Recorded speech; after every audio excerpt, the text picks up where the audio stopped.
get in my dick. Get in my dick! What? You already in there? Hey guys, welcome back to We Watch Movie. I'm Mike. I'm Jay. And this is a new sort of background setup. Like it a lot. We lost some funding.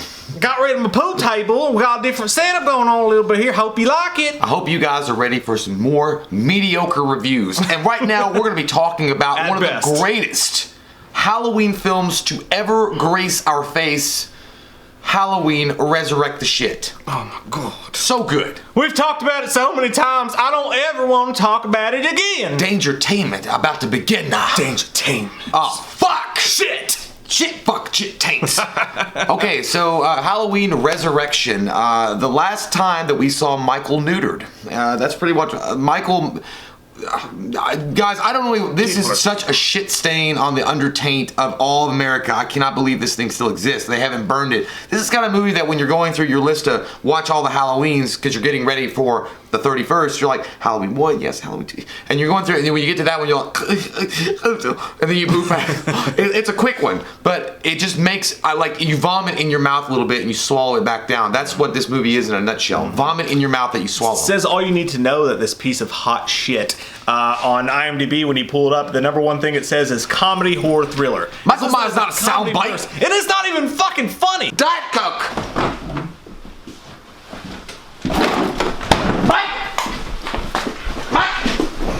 You're not supposed to be in here! No, I hate Busta Rhymes, but he has no business in a fucking Halloween movie. Terrible actor. None. Yeah, it was goddamn fucking awful. Worst actor I've ever seen. So that's the whole idea. So really, we're not gonna go through every bit of this movie because it just doesn't fucking deserve it. All you guys gotta know is go watch MTV. Yeah. That's it. Yo MTV Raps. That's it. It's not Yo MTV Raps. Do you remember those old shows where like the paranormal show on MTV when they had the cameras strapped to them and they would go into haunted houses? Yeah, it was literally the same fucking thing except Michael Myers was involved. Man, they really butt fucked Michael in this. I cannot believe they took that much of a steaming pile of dungarees on our face. That they did. At the end of H2O, you find out, you see Lori, she's in a sanitarium, and she has extreme dissociative disorder is what it was. So, the nurse is walking down the hall, and she explains the whole backstory of what happened. You find out that she thought it was Michael in the mask when she beheads him in H2O because he's like, and then she's walking down, she gives the whole thing. Lori's sitting there in the corniest way ever with like a Raggedy Ann doll, like going back and forth. Annabelle.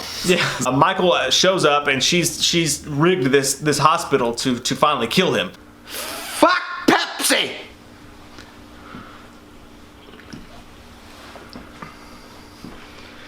If you want to run it, Mike!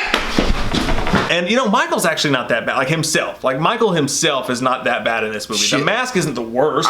He looked like fucking the lead singer from Sum 41 follow-up album to Fat Lip. He just had that. He had that terrible this thing right here. If you just took away the chin thing that they did to make him look like a Planet of the Apes monkey, it would have been way better. His hair all spiked out. Like literally, when he was walking down the hallway, he looked like Sum 41, or I could have got one trapped. Back off, I'll take you on. Like it just looked very like late 90s punk rock scene or something. He looked like that. I wouldn't even give it that much respect. But it looked like Gary Busey's fucking like mugshot. She chased him to the roof, and for this movie, it's a really cool scene. I don't know if that's how I would dispatch Lori, a character that isn't born to the franchise overall, but she gets him upside down, and she's finally gonna kill him. She has him. She set a fucking Home Alone trap where a rope got caught in his foot, which is stupid. I liked how Michael was like, Michael, you have survived getting blown up, shot multiple times, escaped Houdini style, and now you're caught by a fucking George of the Jungle trap. And you have a knife, by the way, in your hand, and you didn't even think to cut the fucking thing when he was like, I can't do shit. Like, what? He was juggling balls. She has him. And again, actually, she doesn't have him because let's be honest. After all the shit he's went through, even if she continues to cut that rope and he falls on his head, he's not gonna fucking die. He get a concussion. He'll just be dumber. He's been through worse, So she's cutting the rope, and she's like, he starts to it's kind of creepy in a way that he knows to do this, but he starts to fuck with her. He's like. See, I didn't like that because it felt like it wasn't. Michael's not stupid. Like Michael's one of the more intelligent serial killers out there as far as like in the hierarchy of horror, like Freddy and Jason and all. But I don't think he would know, like, he's more instinctual. Like, he's more like just a force. He wouldn't think, like, I'm going to do some Sherlock Holmes shit and throwback. Like, he wouldn't do it. Like, first off, he wouldn't get caught by that stupid shit to begin with. Yeah. Not to Mike him. This is true. You're not wrong. But it's still kind of creepy to me. But she goes up. She's like, I have to be sure, because he's doing the same thing the guy that she cut his head off was doing, the paramedic. And I do like that they go back and they show how that scene happened. That was kind of cool. Like, you see Michael in the paramedic's outfit, which is something that I don't think Michael would ever do. No. But he crushed the guy's larynx, and that was kind of cool how they put that together. I wish they never did. But the fact that they did, the way they did it, it was. Michael was trying to start over as a career as an ambulance driver. He had no mask on. Ironically, he was walking around. Yeah, by the way, wasn't he Bart fucking cookie dough? Like, why would he be like? He was walking around. You're thinking like he's suffered a shit ton. He's still holding the knife. Yeah, and he's holding a knife. You're like, no, what? This is like the new way. Like, were they paramedics need giant kitchen knives? Compton. That's what happens. I guess. Yeah, but I mean, I don't know.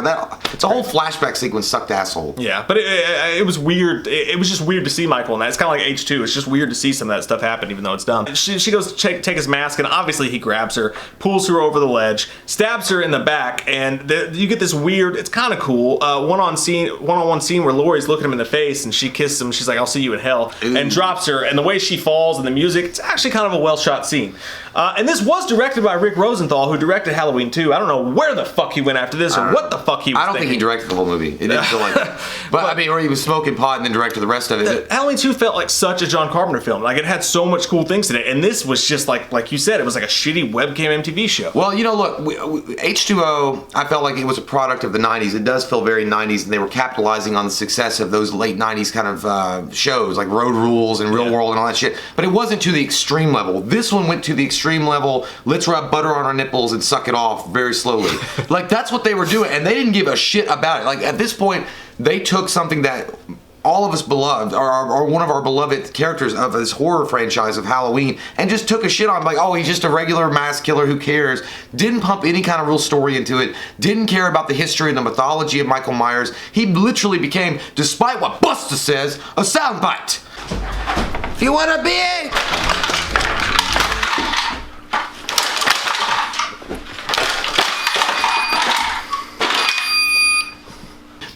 if you were driving a motorcycle and you had no helmet on, you know how it feels like if you get bugs caught in your face, like in your mouth, like, that's what it felt like. Dude, God, like, I don't even want, like, I mean, you even had the fucking guy that did the Pale Ale in American Pie as one of your main dudes. He was awful too. Like, everybody was fucking awful, man. Like, the main chick wasn't all, like, she was all right, but yeah. Some of the actors that were cast in this Danger Tainment thing, actually, you know what? For the most part, I think just about all the actors who were there to do this reality TV thing were actually decent. Like, for like horror movie standards, even the you got the smart girl who bangs the music major. Everybody except for Deckard, who's back at this party. He's such a dumbass. This nerd kid back at the party. I was watching Mighty Ducks 4. Yeah, he's watching it and trying to save her because he's in love with this girl he met on the internet. By the way, where was Chris Hansen? This kid is like fucking 14 years old and been having these conversations back. He's like, we're pretty much dating. Like, okay. Just this need to throw in technology into a Halloween film at this point is so stupid. But who is it? Katie Sackhoff was in this film. Yeah. And Katie Sackhoff, she's a way better actress than they fucking gave her this part. Like, this part was just, But, you have the best actress, I think, overall in Tyra Banks. Like, she's great. I loved everything about her. I fucking hated that. I know, she's awful. I'm gonna drink my Frappuccino and I'm gonna dance. But Michael's actually living in the house is what they don't know, because of course he is. After he's killed Jamie Lee Curtis, like his life's work's done. I'm just gonna go hang out at home and build a fucking tunnel underneath my house. By the way, his tunnel house that he lives in looks like goddamn Gotham City sewers. Like, it's huge and fucking gigantic. The Ninja Turtles would be happy there. I know, it's giant. I was like, I thought it was like a 2-story, like, normal suburban house. This motherfucker's got like a Gotham City like landscape. And by the way, he has a little cot under there and like food on the table. I was like, so the idea is just so fucking crazy. So Michael kills Jamie Lee Curtis. Laurie Strode's dead. He goes home and he just like sleeps on the bed. He wakes up and like, I gotta pay that phone bill. Like, I mean, you imagine like laying down. He lays down with this mask. He wakes up. His hair's all fucked up. He's like, damn, I gotta get up for work. I'm like, I got nothing to do. I'm retired. And he just wanders around the house. It gets so weird. It's stupid. It's fucking stupid as hell. Yeah, he has a half-eaten rat next to his bed. Of course he does. That they find. I'll save that for later. Buy fucking Diet Coke! The kills fucking suck. Rookie of the Year gets a giant knife in the head, which is half decent or whatever. Good. Probably the lowest, no, not even the lowest point. There's several low points. One being when you see Busta Rhymes in his hotel room watching karate, and he's trying so hard to be this persona. He's like, "Oh, Chung-Li, I love it. I can't read it, but I love fucking kung fu." I y'all gonna fuck with Jackie Chan. And he's talking to himself. He's like, "I'm trying to watch Chung-Li. Why you gotta be knocking on my door?" Nobody does that. It's so fucking stupid. And then when she walks away, he's like, "Ooh, Freddy boy, you smooth. You so smooth." Like, that was the worst fucking encouragement I've ever heard in my life. He's like, am I afraid? Take that fear and use it. I was like, you suck asshole. I'm gonna fucking leave. I don't want anything to do with your contract or your fucking lifetime subscription to Maxwell Coffee. I'm done. But also, this is where, like, I think you were talking about, like, as far as the low point. It's not the lowest, but one of the lower points. I mean, the whole movie's a low point. Let's just be honest. But when Michael Myers is behind, like when Busta Rhymes dresses That's where up, I was going, yeah. Yeah, and he does that whole fucking thing, and he taps on Michael's head. He's like, "You listened, God damn it! Go and work on Vanessa. I left her in there. I left the door unlocked." And I'm like, and then Michael's like, dude, they made him such a fucking joke. He became like Goldar from Power Rangers. He was like, "Rita, Repulsa," and then he was like walked away, and he's like, "God damn, why can't somebody get some help around here?" I'm like, "Oh my god." Yeah, that was the worst part. Is that Busta Rhymes puts on the mask trying to scare everybody. He runs into Michael and he punks Michael out verbally. Michael, like, he's in Michael's face, like, he's literally, he's talking so loud that the mask is moving and the mouth is moving. He's like, "Get your ass back in the fucking basement!" And then Michael just turns away and walks away, like, basically punked out Michael with words. Like, how fucking stupid is that? Ah! Well, the true low point is when Freddy gets Michael in a fist fight in the garage, and he karates fucking Michael Myers. Oh god, he karates him because he watches kung fu movies. He karated him first time. This is real life. He roundhouse kicks him. He Van Damme kicks him, which is like, okay, you had that superpower. And by the way, just the little tiny bits of thrown in bullshit like, "Michael, come see me. Michael, come see me." I'm like, "Come see you do what? Fucking flop on your next 3 rap albums? Like, what do you want me to do?" Like, it's all. Oh, you know, dude, that Rick Rosenthal must have had a teenage daughter, and he was just trying to impress her with how hip he was. I guess. So either that, or someone at the studio, or the scriptwriter, or whatever, someone was trying so hard to be cool to someone in their life who watches Cribs, yeah. or fucking Pimp My Ride all day, and he really wanted to impress that person, and the whole fucking movie and fan base suffered for it. This is our version of the bat nipples. This is Joel Schumacher finally butt fucking the hell all the way to the ground and making sure that his mother knows about it. Batman and Robin version of Halloween. And by the way, so the end comes around. He electrocutes him, and then take him to the coroner. He wakes up. That's the end. You see his eyes open, and that's the end. And the only good thing about this fucking movie, this abomination, is that he's alive. And that ending, whether anybody wants to recognize it or not, depending on what happens with Blumhouse and what happens going forward, is if someone ever wanted to, they leave the door open for us to make Halloween 9 and the true Halloween 9. I know this would be not the 9th movie in the franchise, but if they wanted to follow that canon, they could make Halloween 9 because Michael's still alive. And you never even have to reference this movie because it was a bunch of nobodies who had nothing to do with the franchise that went in his house and got fucking killed. They could do it the same way they did with H2O. They could just skip over that, which most people do anyway. But you're watching Halloweens. But you don't have to eradicate it from canon because it doesn't matter. It doesn't change anything in canon except for the fact that Jamie's dead. Which, don't bring Jamie back again after this movie anyway. Well, I would hope that you would say Busta Rhymes died of a heart attack or some shit like his character did in the fucking movie. Unless the opening is him seeking out Busta to kill him. Fuck it. Actually, let me ask you that though. That's the question of the day. No, because I don't want to hear his mouth. If someone made Halloween 9 and they had the opening to it, just to like set the record straight and make Myers reclaim his fucking nutsack. You have the marbles. That's why I think of your nutsack. The opening to Halloween 9. If someone made Halloween 9 and they stuck to canon, just the first 10 minutes of the movie, you had Busta Rhymes doing Dangertainment somewhere, and then he comes in and fucking murders him, and then you get the title drop. I'd be down with it only if Eminem would be in the background. So it goes. Nowadays, everyone on top, they got nothing to say. That'd be with the slashing of the pumpkin after that. Yeah, so this movie's a fucking 3. This movie's a fucking 1, dude. I hate this movie.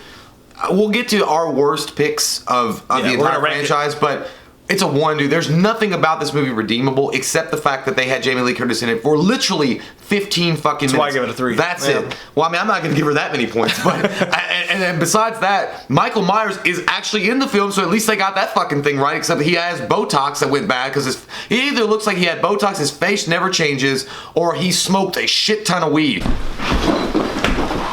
smells like Chinese food! But I'm just saying to you, cameraman Stanton, I'm sorry, I hope your mother gets well off her liposuction. Giant fan! If you're watching the Halloweens, like wanting to get yourself prepared and feel good about the Halloween or October 31st, you would skip over this bitch. Nobody needs to watch this except if you want to watch the first 15 minutes, and that's all you gotta watch. Yep. Faux show. We love your fucking faces. If you're new to the channel, click that subscribe button and get some goddamn Dangertainment wham up in you. Dangertainment. It's gonna be the new goddamn sizzling action in your ass.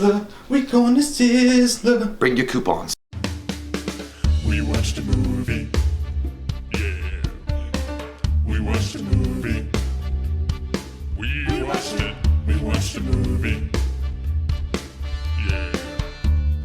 You know what? We did a review. We watched a movie. We watched a movie.